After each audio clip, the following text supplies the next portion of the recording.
গুম প্রতিরোধ প্রতিকার ও সুরক্ষা অধ্যাদেশ 2025-এর খসড়া বিষয়ে গুম সংক্রান্ত তদন্ত কমিশনের মতামতের ভিত্তিতে Bangladesh legal AIDS and services blast, human rights watch, আপনি জানেন এটা নিউ ইয়র্ক ভিত্তিক একটি হিউম্যান রাইটস অর্গানাইজেশন, এবং অন্যান্য মানবাধিকার প্রতিষ্ঠান ও সংস্থা থেকে প্রাপ্ত মতামত বিবেচনায় নিয়ে এবং আইন ও বিচার বিভাগ কর্তৃক আয়োজিত দুটি মত বিনিময় সভা থেকে প্রাপ্ত মতামত ও পরামর্শ পর্যালোচনা পূর্বক খসড়া পরিমার্জন করা হয়।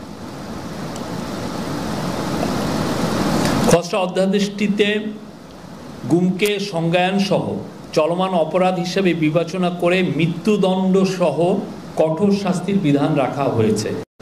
গোপন আটক কেন্দ্র স্থাপন বা ব্যবহারকে শাস্তিযোগ্য অপরাধ ঘোষণা করা হয়েছে। জাতীয় মানবাধিকার কমিশনকে গুম সংক্রান্ত অভিযোগ গ্রহণ ও তদন্তের ক্ষমতা প্রদান করা হয়েছে।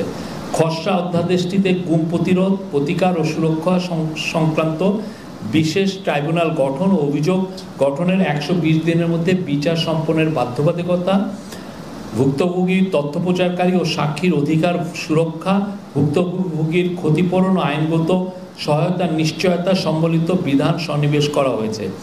অধ্যাদেশটিকে গুম প্রতিরোধ, প্রতিকার ও সুরক্ষার নিমিত্তে তহবিল গঠন এবং তথ্য ভান্ডার প্রতিষ্ঠার বিধানও অন্তর্ভুক্ত হয়েছে।